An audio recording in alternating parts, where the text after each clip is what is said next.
Can you imagine 17 million Americans turning out to protest all at once? Are we witnessing the quiet before the storm of anti-Trump resistance? Is Trump's use of the military in democratic cities about to backfire spectacularly? Well, when questions like this arise, we can only be thankful that it is Tuesday. And Rachel Maddow is back to shed some light as only she can. Here she is from last night on MSNBC. Now, in the United States, the work week is Monday to Friday. The weekend is Saturday and Sunday. In Israel, Sunday is a work day. The way they do their work week in Israel, Friday is a short day, Saturday is off, but Sunday is the start of the work week, generally speaking. Except for this Sunday, yesterday, it was not the start of the work week. Did you see the size of the protests there this weekend?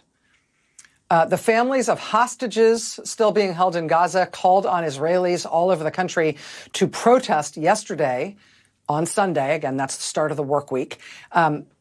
Because it was the start of the work week, they also called on schools and businesses all over the country to close yesterday. Essentially, a general strike, a nationwide work stoppage. And people did that all over the country. Everything was shut down. People marched all over Israel against their own government, demanding an end to the war in Gaza. There were protests and marches all over the country yesterday, in some cases angry ones. In some cases, people set fires and blocked highways. It all culminated last night, Sunday night, in an absolutely massive protest in Tel Aviv. Organizers say they had a turnout of nearly 500,000 people in Tel Aviv last night, all demanding that Israel end the war, bring home the hostages and end it. I mean, just for context, if they got 500,000 people, that size of a crowd in that size of a country, if you adjusted for population, that would be the equivalent in our country of 17 million Americans all turning out at once to protest in one place. Right? That's what a crowd of that size means in a country with that size population. Here in the United States, since Trump has been back in office, we haven't had 17 million people all in one place. I don't even think that is sort of possible in physics terms. But we have already had more than 5 million Americans turn out to protest him all at once on some of the biggest days of protest against him. As Trump continues to arrogate all government power to himself, as his popularity drops further and further with the American people, as he increasingly uses physical force to try to cow and hurt people in this country, and the American public really don't like that. The pace of protest against Trump appears to be picking up here again now, too.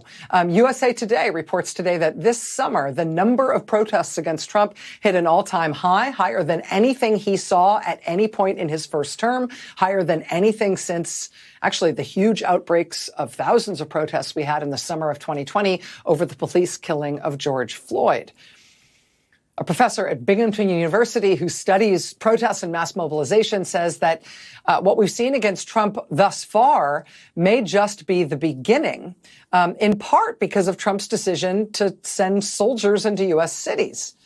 Quote, I would say that using the military for civil control is a real wild card here. Quote, in many cases, the move to authoritarian kinds of tactics will actually bring out more protesters.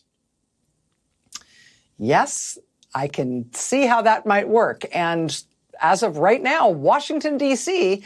is certainly showing that. Ever since Trump announced his military takeover of Washington, D.C., people in that city have been protesting every single day. On the first day that Trump announced that show of force in our nation's capital, people marched through the streets that first day, chanting, among other things, danger, danger, there's a fascist in the White House. They carried signs and a giant banner that said, Trump must go now. Local D.C. residents also turned out on behalf of a grassroots group called Free D.C. Quote, D.C. is our home. Trump can't have it. That particular rally ended with people chanting, I believe that we will win. I believe that we will win. I believe that we will win. I believe that we will win. I believe that we will win. I believe that we will win. The very next day, Protesters unfurled a giant banner along an overpass above 16th Street, which is a central thoroughfare to the White House. It said, "Be brave, demand democracy." On the other lane there, it says, "Resist tyranny."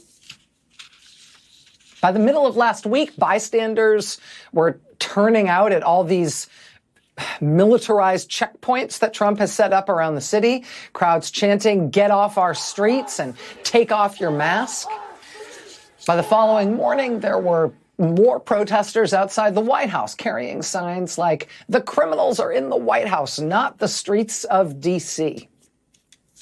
As of Friday afternoon, there was yet more local residents showing up in droves at, among other places, the city's police headquarters after they learned of Trump's effort, a now failed effort to try to name a Trump administration official to be head of the D.C. police. A federal judge put a stop to that. At a National Women's Soccer League game that night, there were over 10,000 fans there watching their home team, the Washington Spirit. During the game, they chanted, "Free D.C., free D.C." Following morning, on Saturday morning, the weather was super, super hot in Washington, but D.C. still turned out in big numbers, taking over the streets from DuPont Circle to the National Mall, including passing all the military vehicles and full uniform National Guard troops that have inexplicably been deployed there by the president. Once again, they held signs that say, "Free D.C." Some people also showed up in costume. Despite the heat, this guy dressed up like Donald Trump, holding a sign that says, "Fascism wears diapers now." The look on the cop's face next to that sign is somehow a perfect set of bookends there. Day after day after day after day, the president's military takeover of D.C. has been met with direct action. In these really big protests like the one we saw on Saturday, also in smaller ones as well. This was an activist in D.C. yesterday out in front of the National Guard vehicle. Her sign says, "What Trump order won't you obey?" And, I don't know if it's related or not, but I think Americans just really don't like being threatened with their own military.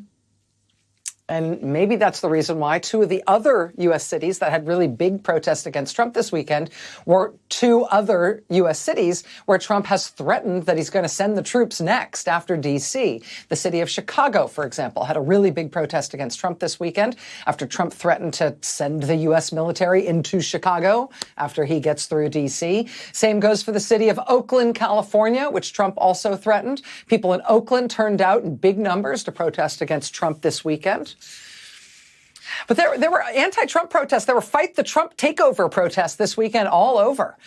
Here's Dallas, Texas, and Boston, Massachusetts, and Santa Clarita, California, and Raleigh, North Carolina. Here's big protests in Tucson, Arizona, and in Tracy, California, and Tyler, Texas, and Waterford, Connecticut. Here's San Diego and San Rafael in California. These were all this weekend.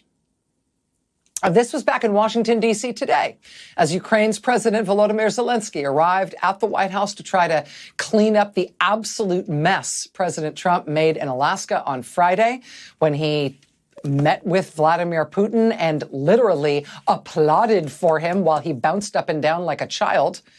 Trump gave up his own demand for a ceasefire in Russia's war, just 180 degrees, reversed himself in exchange for nothing from Putin, and then he unilaterally acceded to Putin's demand to have Ukrainian territory given to him, as if that's Trump's to give away. It's never a good sign when you come out of a hastily arranged summit like that, and the paper of record in your country describes it this way, quote, "Even in the annals of Mr. Trump's erratic presidency, the Anchorage meeting with Mr. Putin now stands out as a reversal of historic proportions."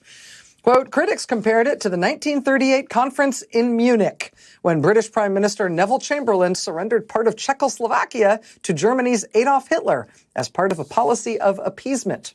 Former British Prime Minister Boris Johnson, himself once considered the Trump of London, called the Alaska summit meeting, quote, "just about the most vomit-inducing episode in all of the tawdry history of international diplomacy." Yeah, so not exactly rave reviews, Mr. President. Wow, just about the most vomit-inducing episode in all of the tawdry history of international diplomacy. Boris Johnson gets today's mic drop moment in his comment, hey, is there a potential tactic? Think about it. In addition to standing up to ICE and Trump's paramilitary guard, maybe we should throw up on them as well. Just don't spit.